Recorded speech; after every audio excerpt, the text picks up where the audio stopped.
Buenos días.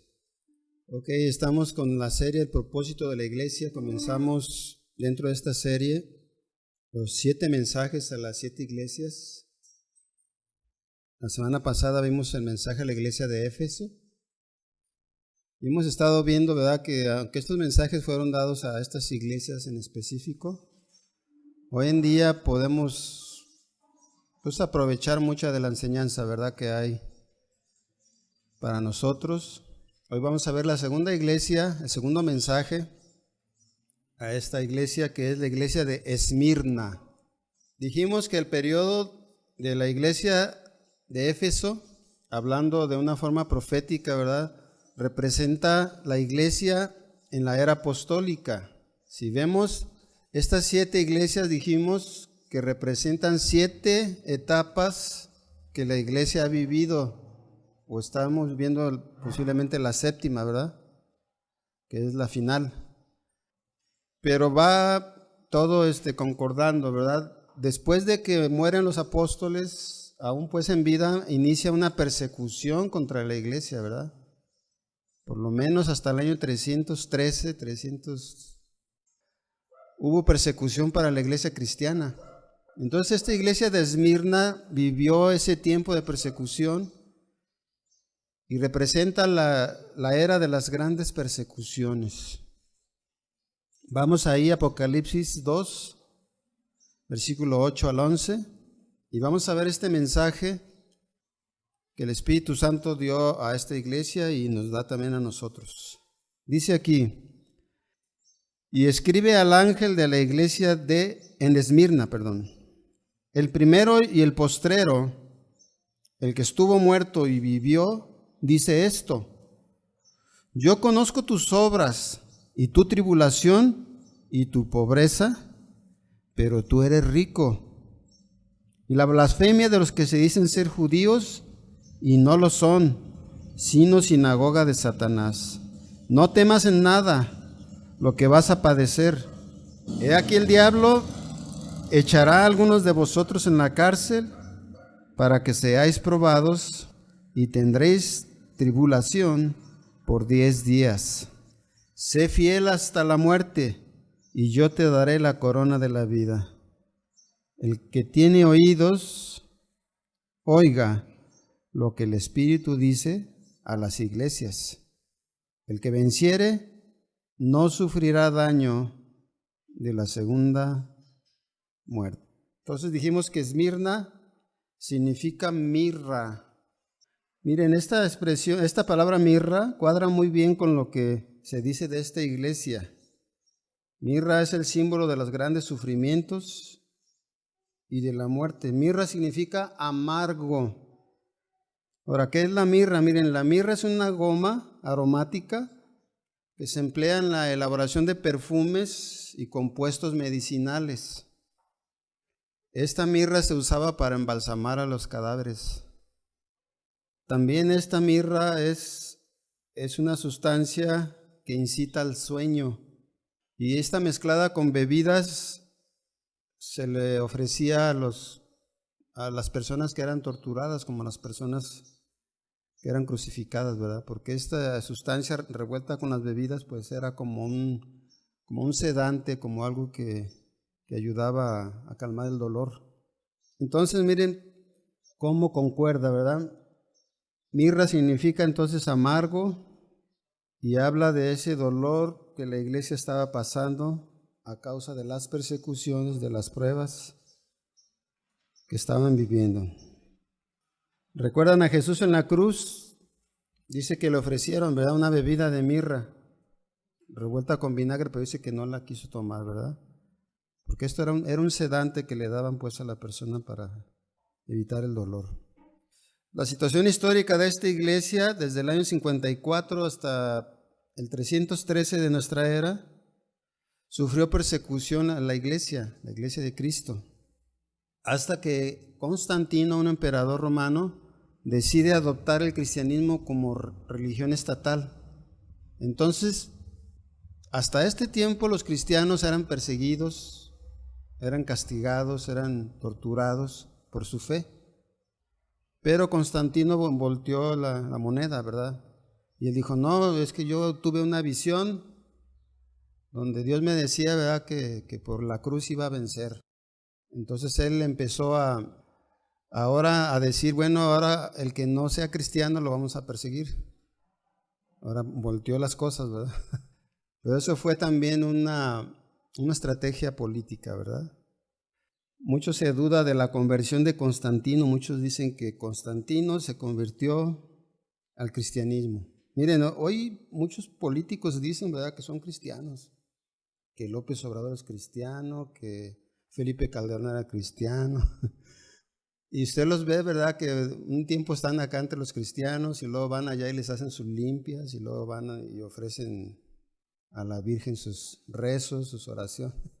O sea, la vida política siempre ha usado, ¿verdad?, a la religión para darse popularidad.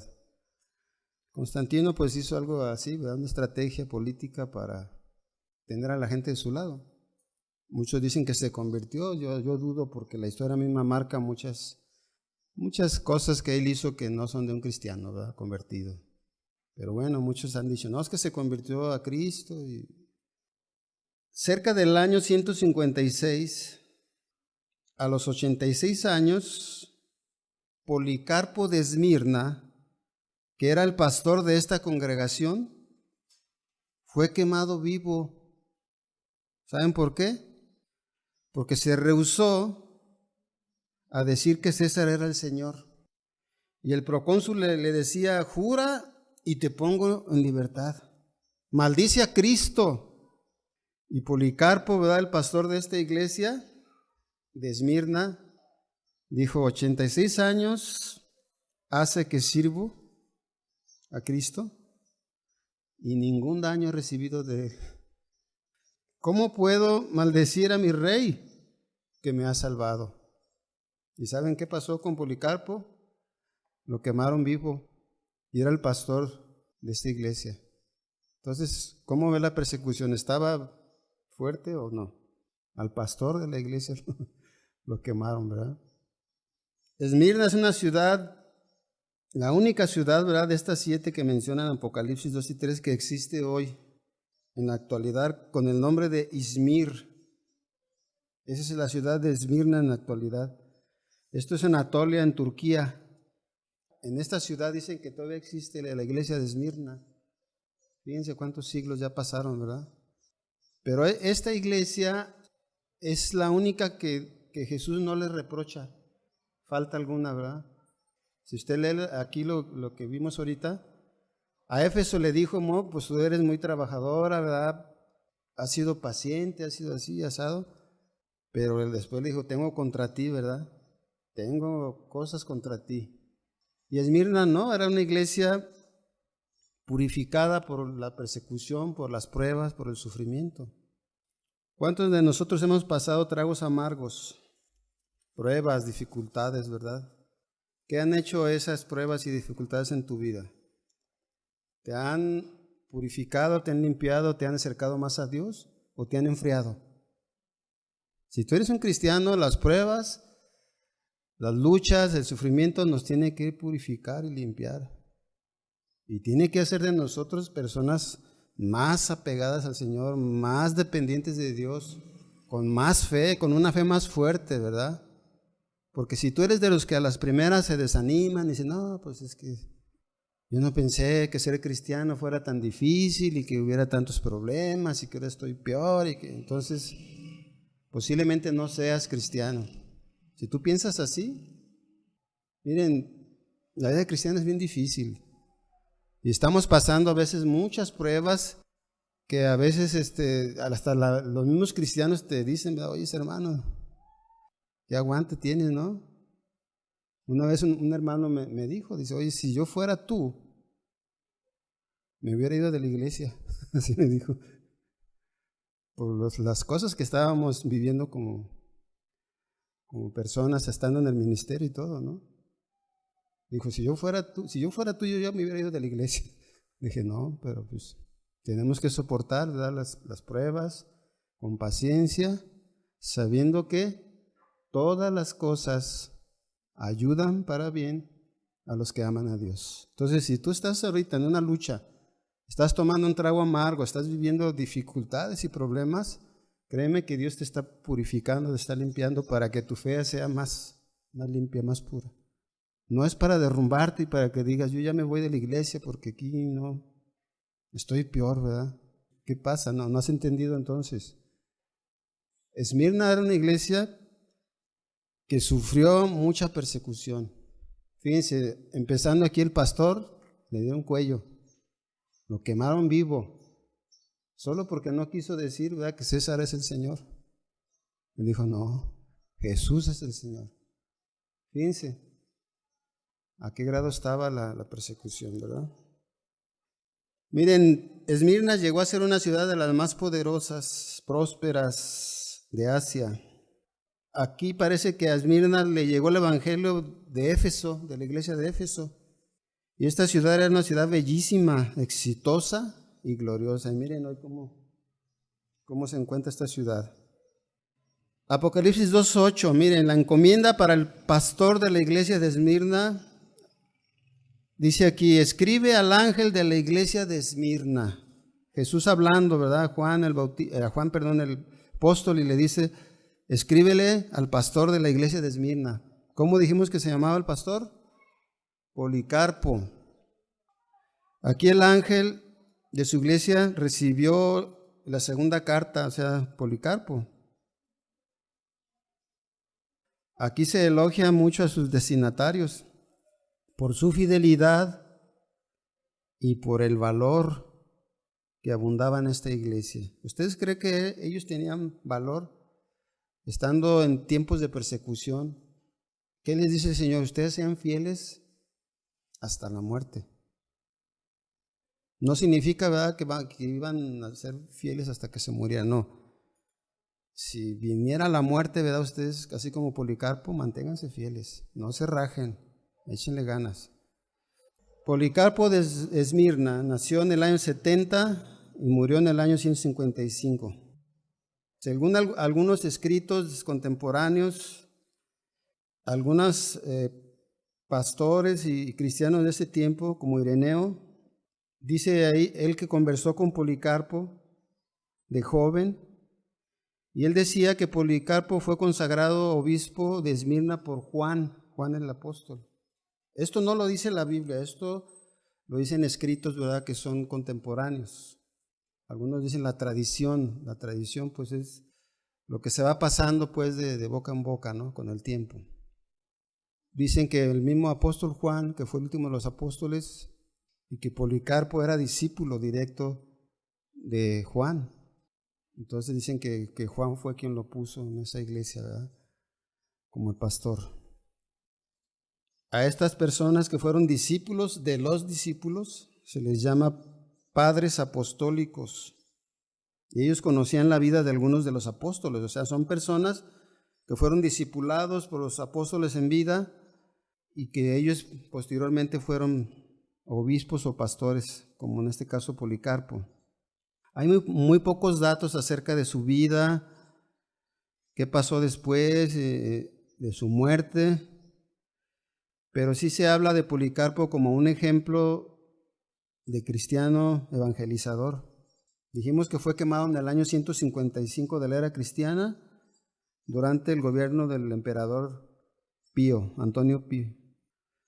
Esmirna entonces significa amargo, y esta iglesia representa la era después de los apóstoles, hasta el tiempo de Constantino, como dijimos que entre comillas profesó la fe cristiana. Aquí Jesús se presenta a esta iglesia, versículo 8, con un saludo, ¿verdad? Y hablando de su carácter, dice, Jesucristo dice, yo soy el primero y el postrero. El que estuvo muerto y vivió, dice esto. Miren, esta expresión primero y postrero es una expresión que en el Antiguo Testamento se le atribuye a Jehová y que habla de su deidad. ¿Usted quiere una prueba visible de que Jesucristo es Dios? Aquí está. Él está usando una expresión que solo Jehová la usa para referirse a sí mismo, ¿verdad? Jesús le está diciendo a ellos, miren, yo soy el primero, yo soy el que existo por siempre y soy el que va a culminar todo. Yo soy Dios, les está diciendo, ¿verdad? Dice ahí Apocalipsis 1:17, cuando Jesús se revela a Juan en persona, aquí en el capítulo 1, dice ahí, cuando le vi, caí como muerto a sus pies, y él puso su diestra sobre mí diciendo, no temas, yo soy el primero y el último, el que vivo y estuve muerto, mas he aquí vivo por los siglos de los siglos. Amén. Y tengo las llaves de la muerte y del Hades. ¿Qué fue la muerte para el Señor Jesús? La puerta, ¿verdad?, para la vida eterna. Así también Jesús exhorta a la iglesia y les dice, yo soy el que vivo para siempre, ¿verdad? No teman, no tengan miedo aún de la muerte, ¿verdad? Porque la muerte para nosotros también es la puerta de entrada a la vida eterna. Para muchos la muerte es una tragedia, ¿verdad? Y hay mucho dolor y mucha tristeza en los velorios. Pero el cristiano debe de saber que para nosotros la muerte es la puerta de entrada. ¿Qué dijo el apóstol Pablo? Para mí, el vivir es Cristo y el morir es ganancia. Y él decía, yo no sé qué escoger, a mí me gustaría partir y estar con Cristo, pero también aquí me necesitan, ¿verdad? Entonces se dicen, de ambas cosas estoy puesto en un estrecho, ¿no? Yo quisiera ya descansar, irme con Cristo, pero pues aquí todavía soy necesario, ¿verdad? Entonces para ellos pues significaba mucho que Cristo les dijera estas palabras, que tuvieran su fe fortalecida porque estaban pasando momentos difíciles. Estas palabras traían consuelo a la iglesia por sus persecuciones. El primero y el último es una afirmación eterna de Cristo que solamente Dios puede decir. Dice Isaías 44:6. Isaías 44:6 dice, así dice Jehová, el Rey de Israel y su Redentor, Jehová de los ejércitos, yo soy el primero y yo soy el postrero, y fuera de mí no hay Dios. ¿Está claro? ¿Qué está diciendo Jesús entonces? Yo soy Jehová, yo soy el Dios. No hay dos dioses, no hay tres. Jesús está tomando la misma autoridad que Jehová. Dice, yo soy. Fuera de mí no hay Dios, fuera de mí no hay salvación. Porque aquí dice Jehová el Redentor. ¿Cuántos redentores hay? Uno, ¿verdad? Jehová, Cristo. Entonces está claro, ¿verdad? El que estuvo muerto y vivió. Fíjense, estas palabras tienen mucha importancia para una iglesia que estaba siendo perseguida, donde los cristianos estaban siendo muertos. Y aquí les daba la esperanza de la resurrección. Jesús está diciendo, bueno, a mí me mataron, ¿verdad? Me persiguieron hasta que me mataron, pero estoy vivo. Ustedes también, ¿verdad?, tengan esperanza que hay una vida, hay una resurrección. Entonces no desmayen, sigan adelante. Además, Él dice, yo tengo las llaves del Hades y de la muerte. ¿Qué significa eso? Las llaves habla de autoridad, pero también habla de su victoria sobre la muerte. Cristo tiene completa autoridad y dominio sobre la muerte y sobre el Hades. Y Él decide, ¿verdad?, porque Él tiene las llaves, quién va a la muerte, quién se va a salvar también para vida eterna. Aquí entonces para la iglesia de Esmirna hay un versículo 9, una alabanza por sus cualidades. Le dice aquí Jesús a esta iglesia, yo conozco tus obras y tu tribulación y tu pobreza. ¿Cómo cree usted que una iglesia perseguida se encontraba? ¿Qué pasaría, por ejemplo, si hoy hubiera una persecución? Tendríamos que dejar el trabajo, ¿verdad? Tenemos que andar corriendo, escondiéndonos.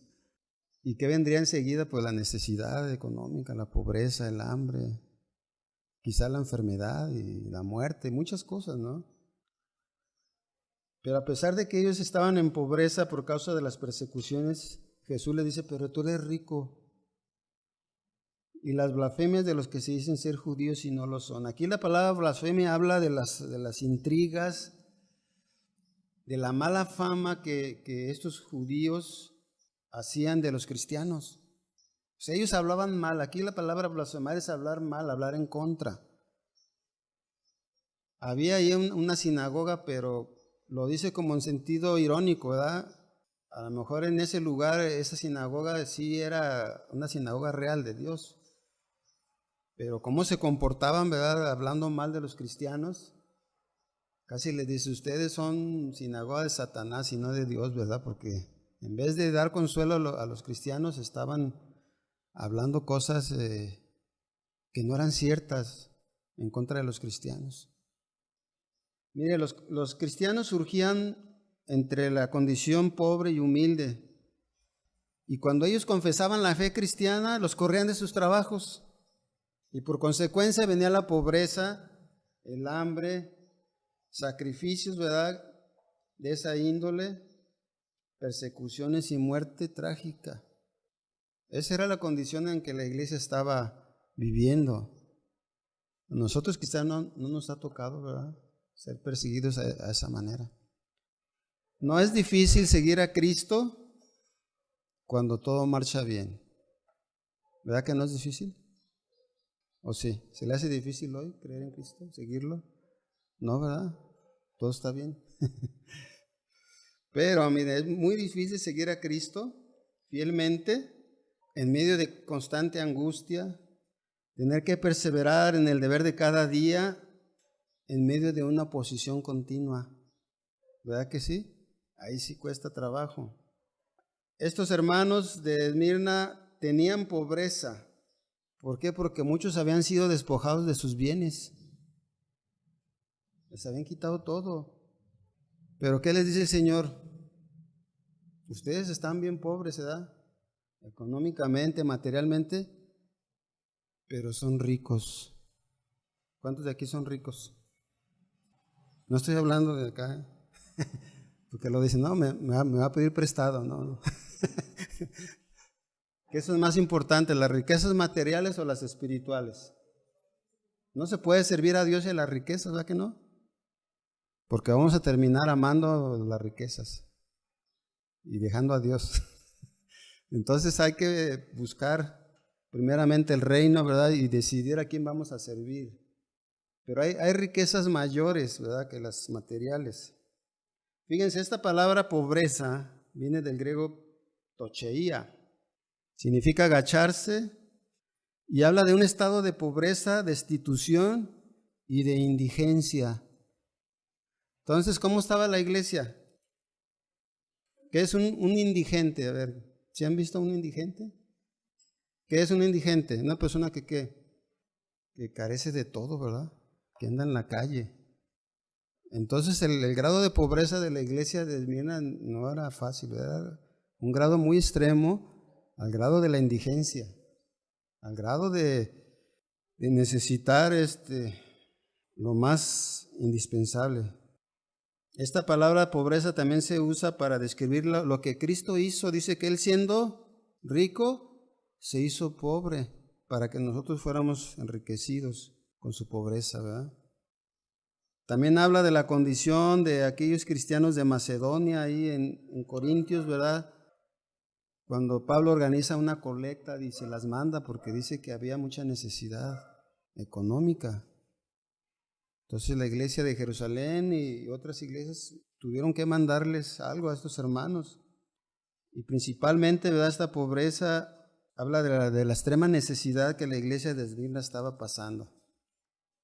Sí va captando el ambiente, cómo estaban, ¿no? Persecuciones, muerte violenta, destituidos de sus trabajos. O sea, ¿sabes qué? Si eres cristiano, no te quiero. Mucha necesidad y pobreza al grado de indigencia. Así estaba la iglesia. Pero fíjense, el Señor les dice, ¿verdad?, con palabras de consuelo, les dice, pero ustedes son ricos. Ellos eran pobres en las cosas materiales, pero espiritualmente eran ricos. Dice Santiago 2:5, hermanos míos, oíd, ¿no ha elegido Dios a los pobres de este mundo para que sean ricos en fe y herederos del reino que ha prometido a los que le aman? Fíjense, aquí hay una riqueza muy, muy grande, ¿verdad? Posiblemente tú eres pobre económicamente, pero puedes tener una riqueza por tu fe. Puedes ser rico en la fe, ¿verdad? Que tú dices, no, yo estoy firme. Aquí fe simboliza fidelidad, firmeza, confianza en Dios completamente. Y si confiamos en Dios con una fe firme, ¿nos faltará algo? ¿Algo más? ¿Qué cantamos hace un rato? Somos saciados del bien de su casa, ¿verdad? Venimos a la casa de Dios y quizás traemos problemas, necesidades, pero venimos aquí, somos llenos de Dios, de su Espíritu, de su presencia. Nuestro corazón es sanado y somos fortalecidos, ¿verdad?, en la presencia de Dios. Y no salimos igual, o tú te vas igual de aquí, como llegaste. No, ¿verdad? Venimos a la casa de Dios y somos saciados de todo bien espiritual. Somos llenados de Dios. Una riqueza muy importante es la fe, ¿verdad? Y fíjense qué contraste. Otra de las iglesias que vamos a estudiar más adelante, Apocalipsis 3:17, hay un contraste bien tremendo aquí, ¿verdad? Dice aquí Apocalipsis 3:17, la iglesia de la Odisea. ¿Qué decía la iglesia? Dice, porque tú dices. A ver, repita, porque tú dices. ¿Qué decía la iglesia de la Odisea? Yo soy rico. Fíjense qué soberbia, Fíjense, dicen. Y me he enriquecido. Fíjense, cuando una persona dice esto, no, yo soy rico porque me ha costado, ¿verdad? Me han quemado las pestañas, me he esforzado, ¿no? Trabajo bien duro y, no, pues, gracias a mí. ¿Y qué dice el Deuteronomio 18? Cuídate de olvidarte de Jehová. Deuteronomio 8, ¿verdad? No sea que edifiques grandes casas y tengas grandes propiedades y tu corazón se enorgullezca y digas, mi fuerza, mi poder, me han traído todas estas cosas. Porque ¿quién es el que te da la sabiduría y la fuerza y el poder? Dice Dios. Entonces cuídate de ser soberbio, de llenarte de orgullo y decir, no, es que me ha costado a mí mi trabajo, mi esfuerzo, mi sabiduría, mis habilidades, es porque yo soy una persona muy inteligente. La iglesia de aquí, de la Odisea, era soberbia. Dicen, yo soy rico y me he enriquecido, gracias a mí, ¿verdad? Y de ninguna cosa tengo necesidad. Fíjense hasta dónde llegó su soberbia, ¿verdad? Quiere decir que entonces lo que nosotros necesitamos es ser ricos, ¿verdad? Para estar bien. Así, no, pues es que yo no le pido nada a nadie. Y dicen unos ricos, yo ni a Dios necesito, pues yo estoy bien. Entonces, ¿quién es el Dios aquí? El Dios de Mamón, el Dios de las riquezas, ¿verdad? ¿Quién es tu Dios?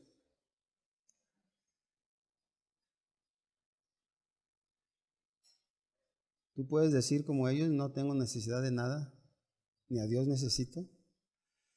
Ay. ¿Y qué le dice el Señor a esta iglesia? ¿Y no sabes que tú eres un desventurado, miserable, pobre,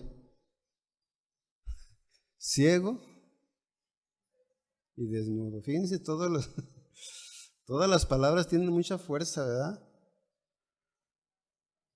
Un desventurado es un desgraciado, una persona. Pero tiene mucho dinero, ¿verdad? Un miserable, ¿qué es? ¿Usted ha conocido ricos que son miserables? Casi la mayoría, casi.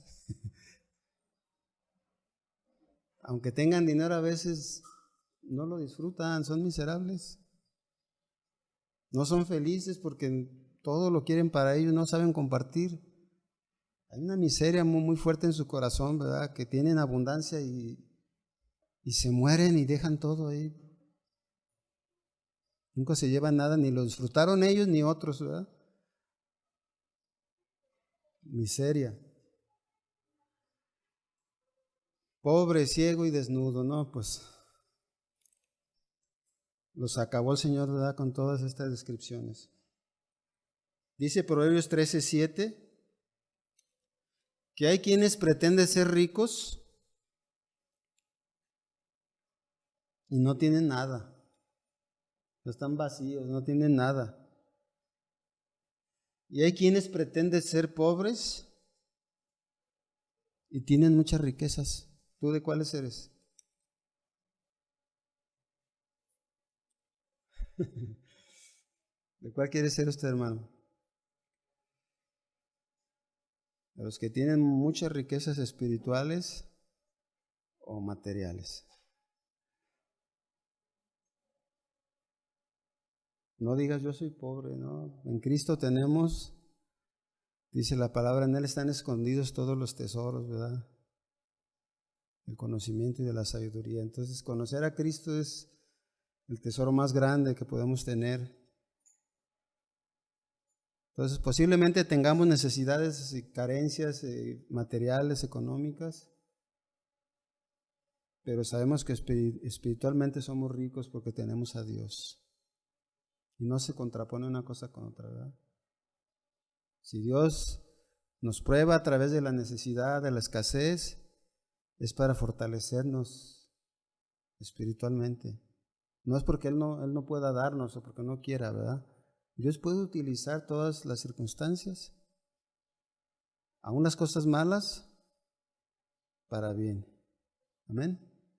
Entonces, no hay que renegar. Hay que darle gracias a Dios, cualquiera que sea nuestra circunstancia. Hay que saber que las cosas aún malas que estamos viviendo, Dios las convierte en buenas, porque tiene propósitos, ¿verdad? Y Dios no nos salvó para darnos carros y casas, ¿verdad que no? Ese no es el propósito. Aunque algunos predican ese evangelio, pues miren, están engañando a la gente. Aquí vemos una iglesia con mucha necesidad, pero el Señor los consuela diciendo, ustedes son ricos espiritualmente. Yo estoy usando estas circunstancias, esta persecución para limpiarlos, purificar su fe, fortalecerlos, darles esperanza. Pero hay una gloria, hay un lugar donde todos vamos. Aquí somos peregrinos y extranjeros, estamos de pasadita. Pero ¿cómo vamos a ir hacia el cielo? Pues necesitamos ir ya purificados, ¿verdad? Aunque los cristianos eran gente pobre en estos tiempos de Esmirna, a lo mejor por algún boicot económico,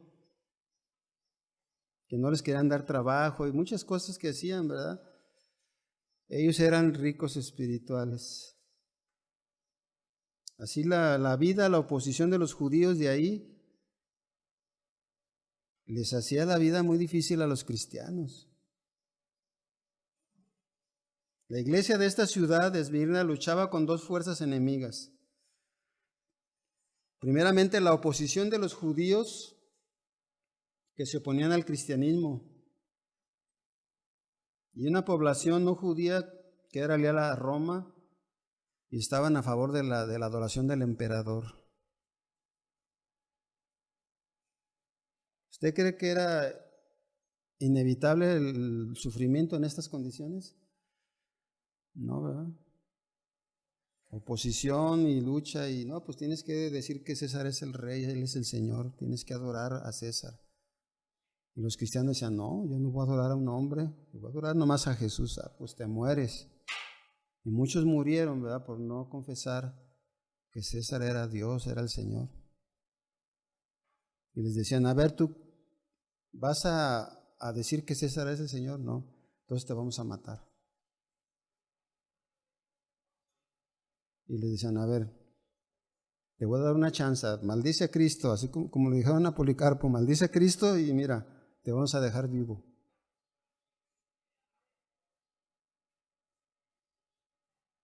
Esos eran cristianos, ¿verdad?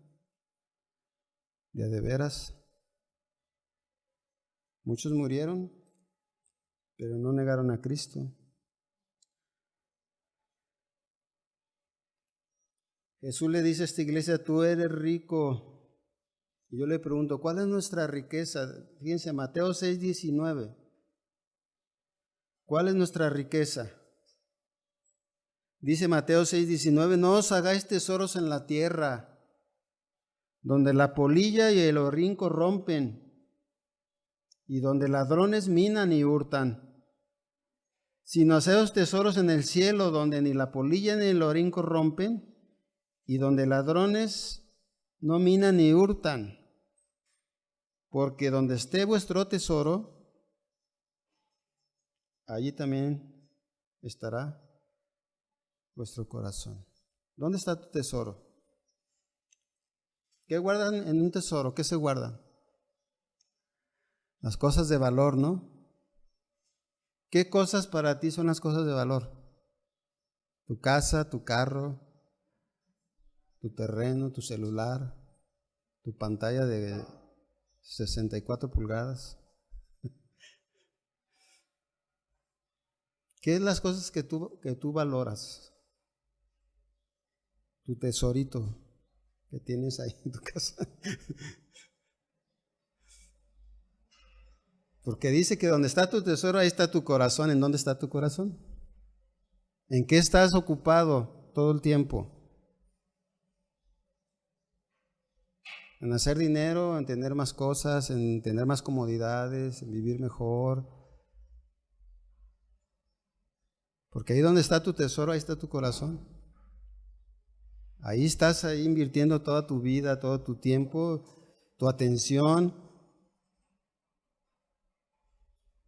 Y dice el Señor, bueno, tú estás haciendo tesoros, ¿verdad? Pero para aquí, para la tierra. Y en el cielo, ¿cuáles son tus tesoros? ¿Cómo vamos a llegar al cielo, verdad? Con un cofre vacío, o lleno ahí de las escrituras de tu casa, la factura de tu carro, todos los terrenos, ¿verdad? Los centenarios. Te dice el Señor, ¿y esto para qué, verdad? Esto aquí no sirve. Aquí el oro está en las calles y en las paredes. Pero ¿en qué estamos invirtiendo nuestra vida? Mateo 6:24 también dice, ninguno puede servir a dos señores, porque o aborrecerá al uno y amará al otro, o estimará al uno y menospreciará al otro. No podéis servir a Dios y a las riquezas.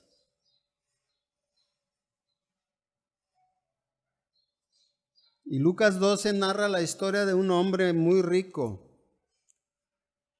que dijo, mis graneros ya no cabe lo que tengo, ¿verdad? Y empezaba a llenarse de orgullo, decir, no, pues ahora sí, se estaba diciendo, ahora sí, alma, muchos bienes tienes para muchos días, gózate, alégrate.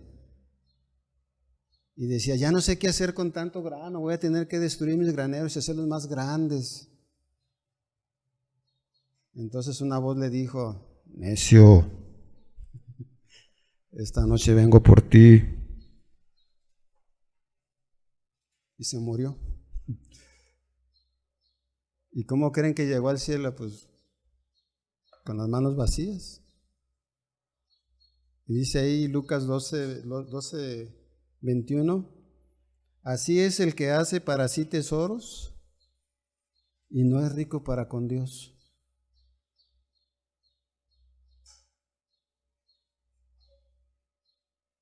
¿Por qué ahorra usted dinero?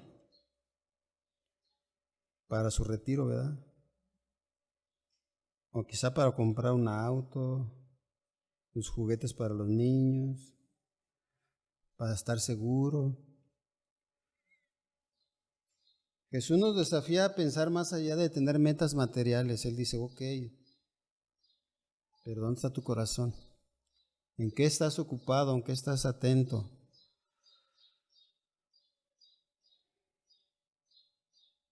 ¿Cuál es tu tesoro?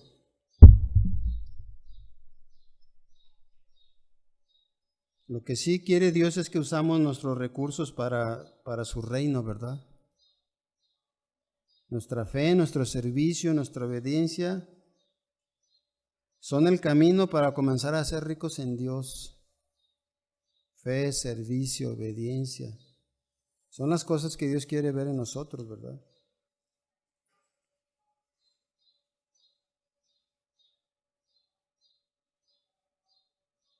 Apocalipsis 2:9.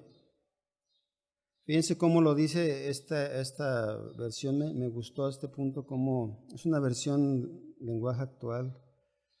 Dice, yo conozco tus sufrimientos y tu pobreza, aunque en realidad eres rico. Y sé lo mal que hablan de ti los que se dicen ser judíos, pero no son otra cosa que una congregación de Satanás. Lo que le decía, ¿verdad? La blasfemia de estos judíos que hablaban cosas en contra de los cristianos. Jesús da una palabra de aliento para Esmirna, versículo 10, Apocalipsis 2:10.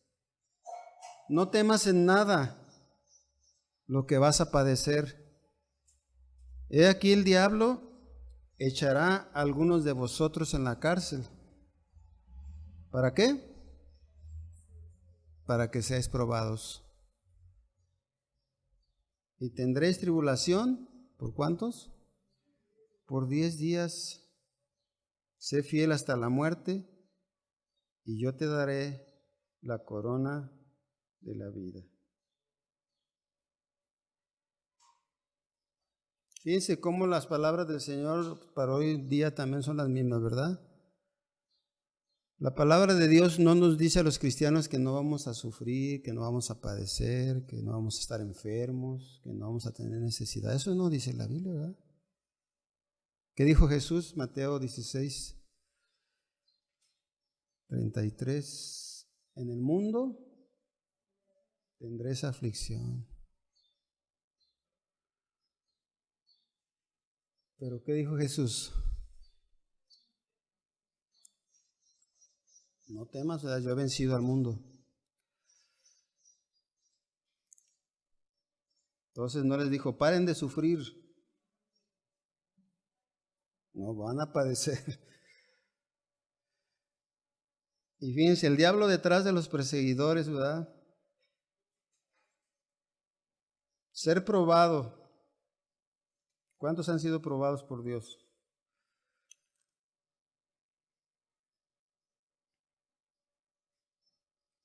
Fíjense, Dios iba a usar las persecuciones, las pruebas, para bien de los suyos. Miren, esta es una verdad que todos debemos entender, ya, o sea, si tú estás pasando tiempos difíciles de cualquier forma, ¿verdad? Dios los está permitiendo, porque Dios te está probando. ¿Y para qué son las pruebas? Pues para probar si somos de veras, ¿verdad?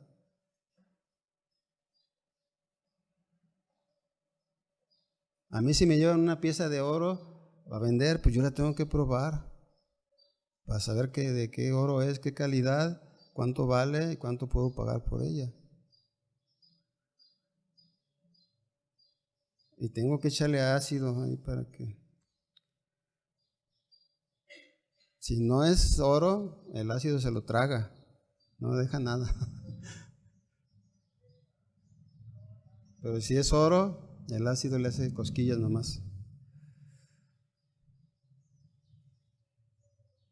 Nuestra fe tiene que ser probada. Pero ¿qué va a salir? ¿De qué calidad va a salir tu fe si eres probado?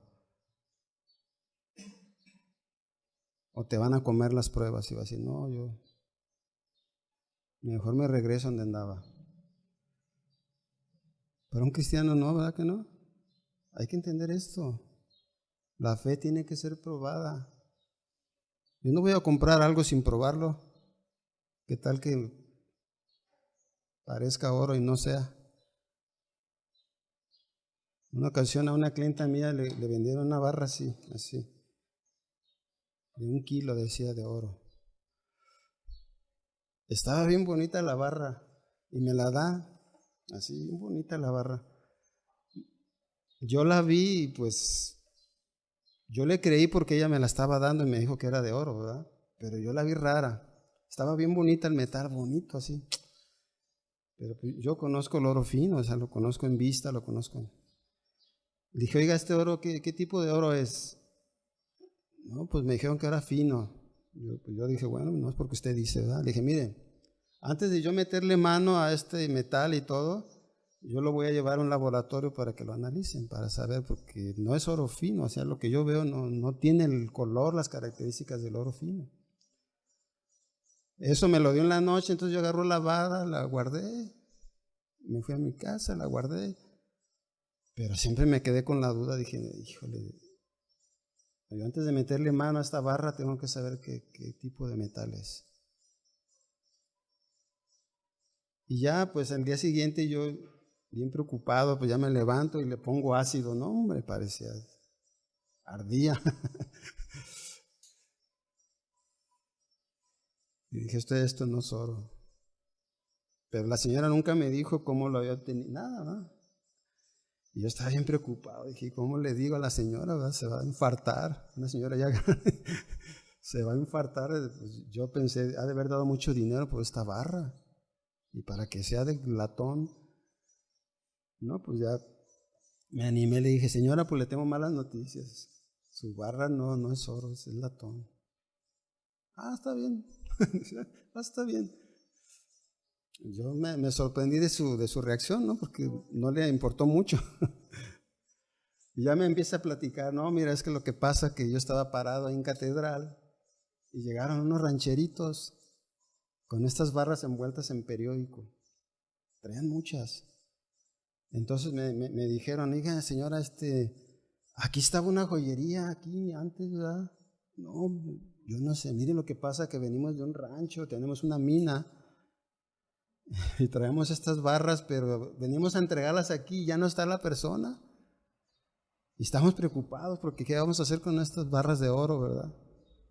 Así que las queremos vender a remate, ¿verdad?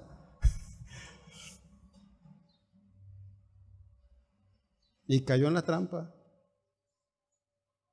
¿Cuánto quieres? No, pues quiero tanto y tanto. Y la señora, no, pues es que no, pues yo no tengo ese. Y la señora sí tenía mucho dinero, la verdad.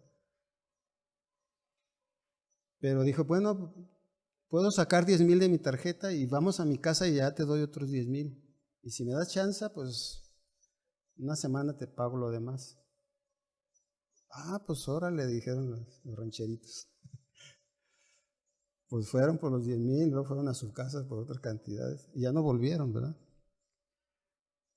Y ya me platicó la señora, pero así, o sea, ella sabía que la habían estafado, ¿verdad? Pero pues ahora la que me estaba probando a mí era ella, ¿verdad?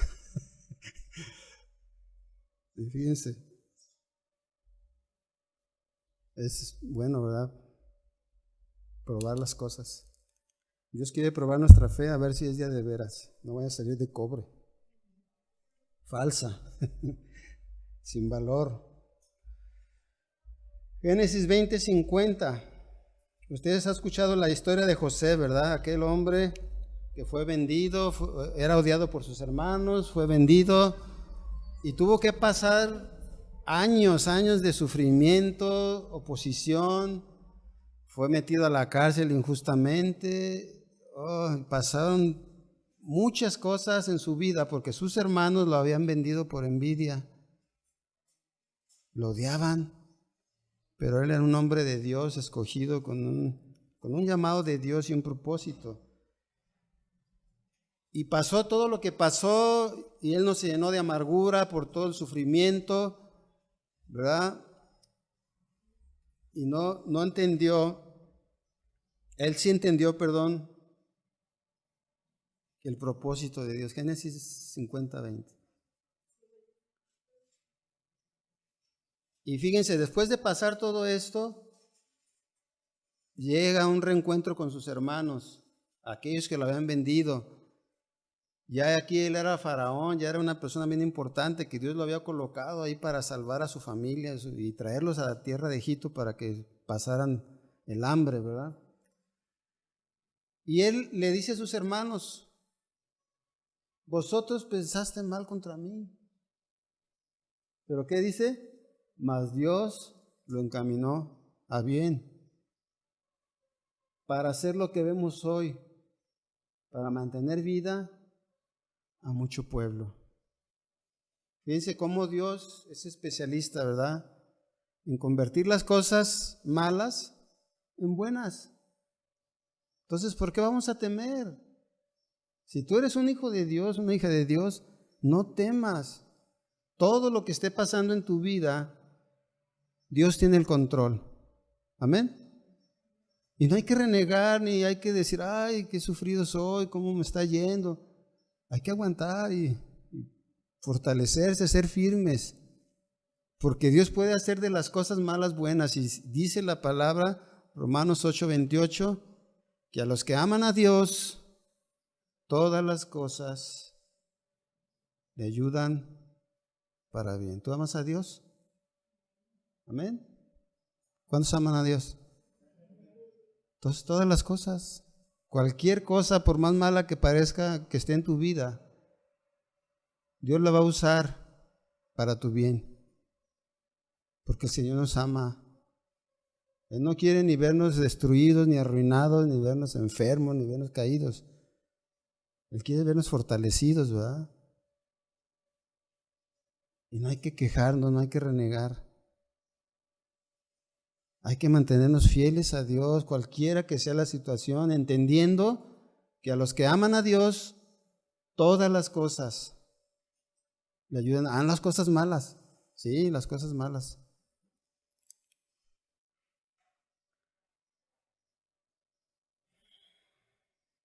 Usted tiene la suficiente fe para esperar pacientemente que Dios utilice una situación para bien. ¿Qué les dice ahí en el 10? El diablo echará a algunos a la cárcel. ¿Cuántos quisieran estar en la cárcel por causa de Cristo? Ay, no, qué malo. Pero si Dios tiene planes y propósitos, ¿será malo? Al principio parece que sí, ¿verdad? Pero Dios puede convertir esto en algo bueno. Y les dice, tendrán tribulación por 10 días. ¿Qué cree que producen estas palabras de Cristo? ¿Qué produce para nosotros hoy saber que todas las cosas malas o buenas pueden obrar para bien? ¿Qué produce en nosotros? Confianza, ¿no? Seguridad, de decir, bueno, pues venga lo que venga, Señor, ¿verdad? Sabemos que Dios tiene propósitos y de una manera Dios va a hacer que las cosas al final terminen bien. ¿Pero para quiénes? Para los que aman a Dios, los que saben esperar, los que tienen fe, los que son firmes, los que tienen confianza. Muchos en el camino se pueden quedar y decir, no, pues es que esto no es para mí. Fíjense, dice la historia que ya habían pasado los cristianos por el Imperio Romano 10 persecuciones tremendas.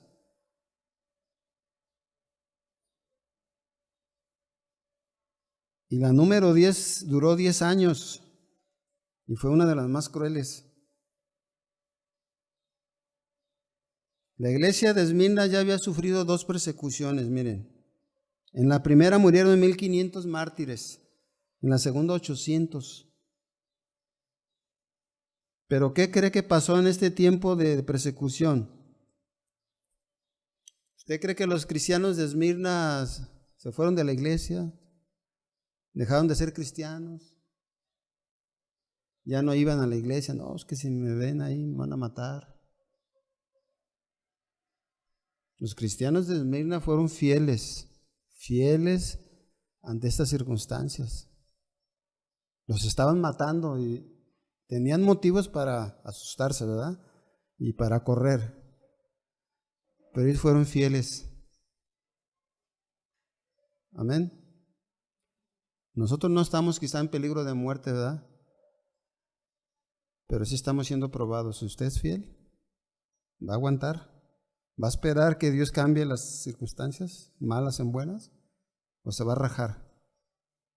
Los de Jalisco no nos rajamos, ¿verdad? No dice ahí, no te rajes, Jalisco. No sabemos rajar. Amén. Usted ya se rajó.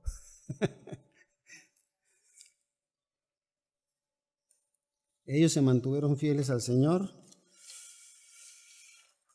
y nosotros también tenemos que hacer lo mismo. Sé fiel hasta la muerte. No significa ser fiel hasta que te mueras. No, sé fiel hasta el grado de morir si es necesario. A esta iglesia es una de las iglesias que no se le reprocha nada. Aquí hay una exhortación a no temer y una promesa, ¿verdad? Que si son fieles hasta la muerte, ¿qué les dice? Recibirán la corona de la vida. ¿Qué significa ser fiel?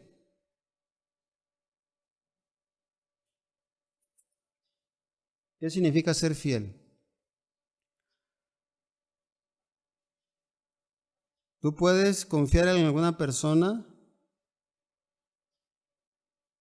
sin ser engañado. ¿Pero por qué confías en esa persona?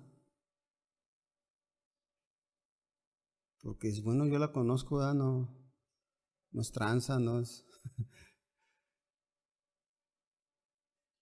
Miren, creyente es uno que confía en Dios.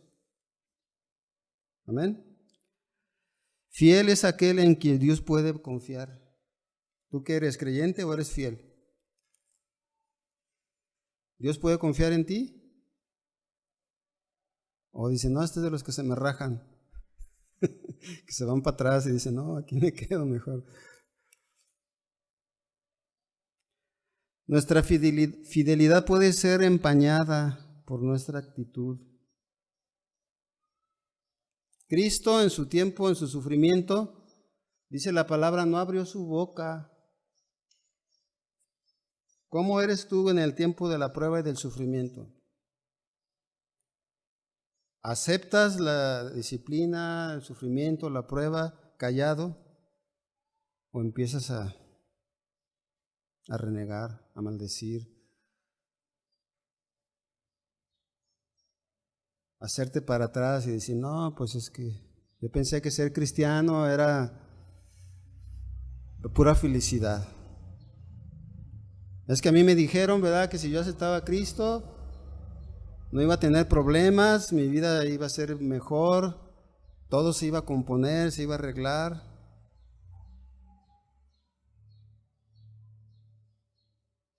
Y pues nos engañaron con ese evangelio. Porque a veces no sucede así, ¿verdad? Te haces cristiano y, híjole, se te viene el mundo encima. Y empiezas a sufrir y dices, ay Señor, ¿por qué? ¿Qué pasó con Moisés? Moisés tuvo que soportar un pueblo rebelde, el pueblo de Israel. Y ya a punto de entrar a la tierra prometida, ¿qué hizo?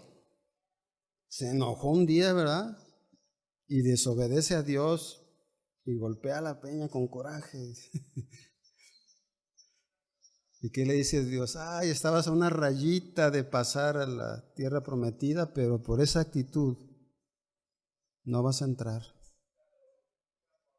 Te voy a dar chance de que veas así de lejos, pero no vas a entrar. Imagínense qué triste, ¿no? Haber aguantado un pueblo ya 40 años, pueblo rebelde y un pueblo... Y al final un enojo, una actitud mala en Moisés le privó de haber llegado hasta el final, de haber vencido, de haber triunfado, haber cumplido su meta. Se quedó ahí, mirando nomás como el chinito, ¿verdad?, de lejos.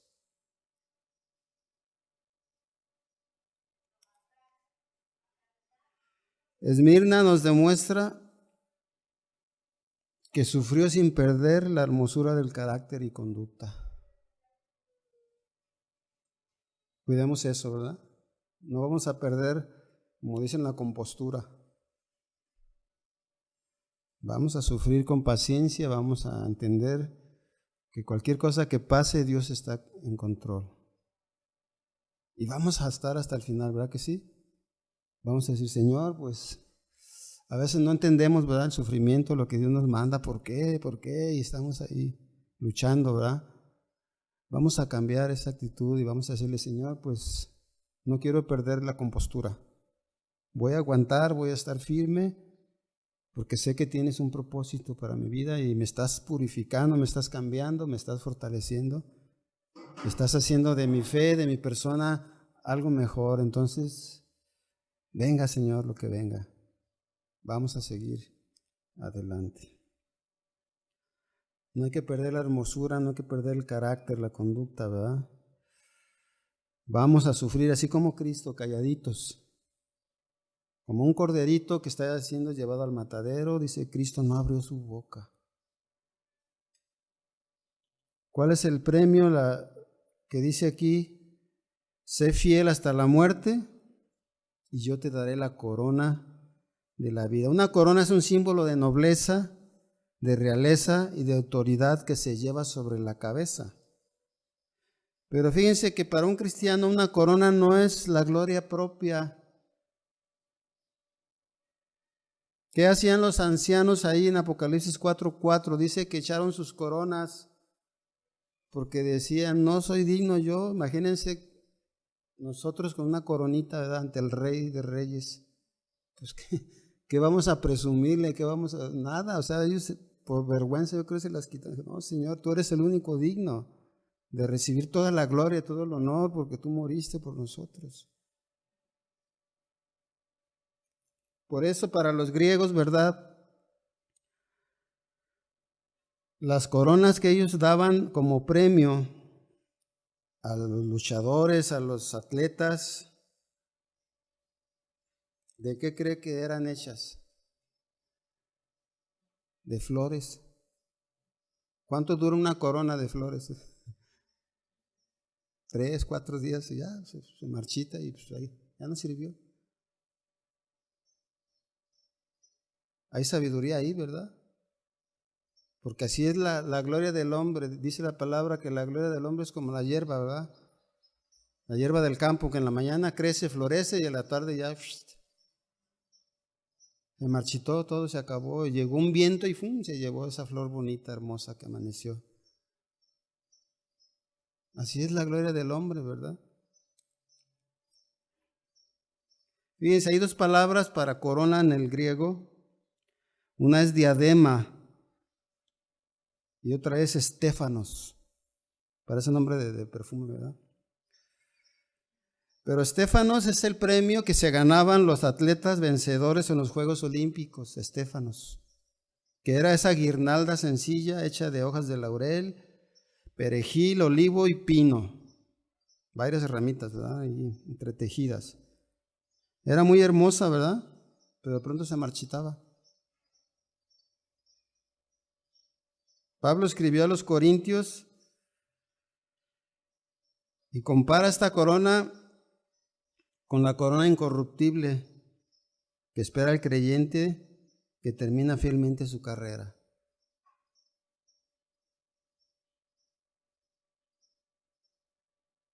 ¿Cuántos quisieran llevar esa corona? Que diga el Señor, bueno, pues eres un siervo fiel, ahí te va tu coronita, ¿eh? Porque terminaste.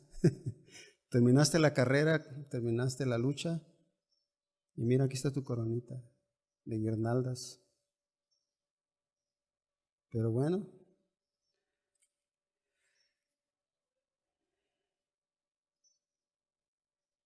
la corona de la vida.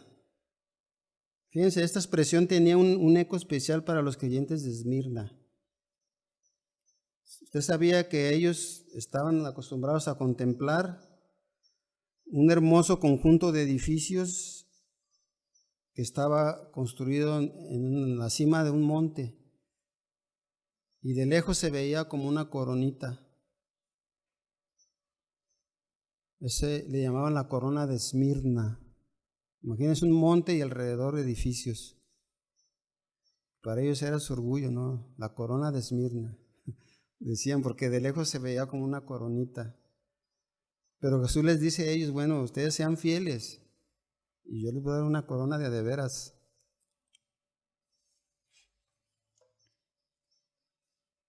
Apocalipsis 2:11 dice, Hay un llamado para el que quiere oír y atender. Apocalipsis 2:11, el que tiene oídos, oiga lo que el Espíritu dice a las iglesias.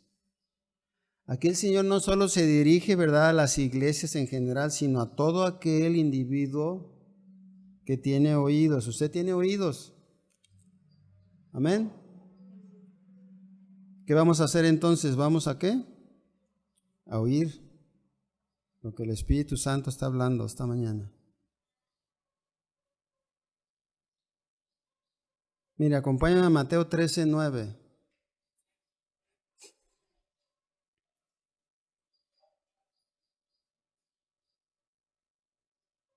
Aquí se nos explica qué es precisamente oír.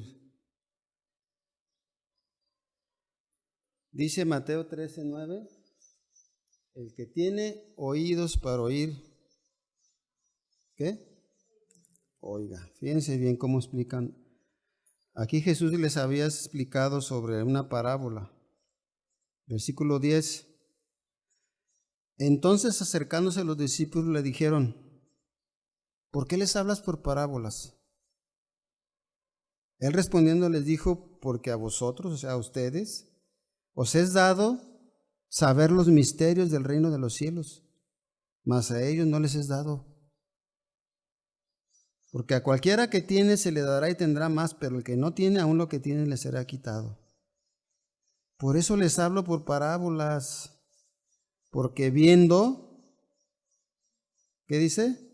No ven, y oyendo no oyen, ni entienden. De manera que se cumple en ellos la profecía de Isaías que dijo, de oído oiréis y no entenderéis. Y viendo veréis y no percibiréis. Porque el corazón de este pueblo se ha engrosado y con los oídos oyen pesadamente. Han cerrado sus ojos para que no vean con los ojos y oigan con los oídos. Y el corazón entiendan, y con el corazón entiendan y se conviertan, y yo los sane. Pero bienaventurados vuestros ojos porque ven, y vuestros oídos porque oyen. Fíjense, no es un problema del oído, ¿verdad? Auditivo, vamos. Es un problema del corazón. Jesús les hablaba por parábolas, ¿por qué?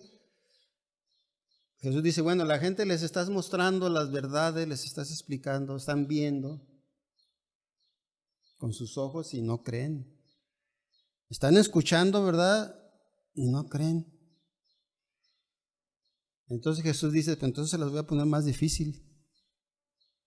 ¿Sabían que las parábolas tenían dos propósitos, verdad? Explicar verdades espirituales, pero también esconderlas. Tienen los dos propósitos. Aquí los discípulos no se quedaron con la duda. Oye, Señor, esa parábola, ¿nos puedes explicar? Pero les aseguro que la gente se fue con la duda diciendo, pues, ¿sabe qué quiso decir? Porque no tenían interés. Y así soy nosotros, ¿verdad? Tenemos oídos, entonces entendamos, obedezcamos. Porque de otra manera puede venir un juicio. ¿Cuál es el juicio? Que teniendo ojos no veamos, que teniendo oídos no entendamos. Y que empecemos a hacer como este pueblo, su corazón se ha engrosado para no oír, para no entender. Entonces el que tiene oídos para oír, oiga. Porque si no, el corazón se puede endurecer. Y puede venir un juicio. Que ya no entendamos, ya no escuchemos, ya no percibamos las cosas espirituales. ¿Y qué dijo el Señor? Pues yo lo hago para que la gente que está interesada busque, pregunte, indague. Y la gente que no está interesada, pues simplemente se va a ir igual como llegó. Sin entender, sin comprender. Y con un corazón todavía duro, un corazón que no ha sido sanado, que no ha sido perdonado. Pero ¿quién es el responsable? Tú y yo. ¿Tienes dudas, tienes necesidades, tienes hambre de Dios? Pues acércate más. Pregunta, investiga, busca a Dios con todo tu corazón. Pero si tú te vas con dudas así y como llegaste te regresas a tu casa,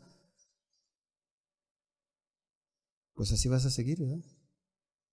Oyendo pero no entendiendo, viendo pero no percibiendo.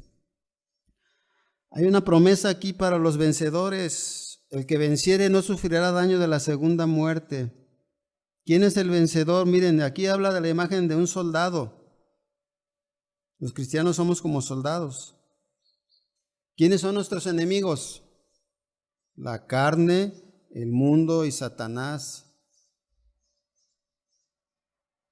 En este contexto donde domina la lucha por mantenerse firme en la fe, por mantenerse firme en una persecución,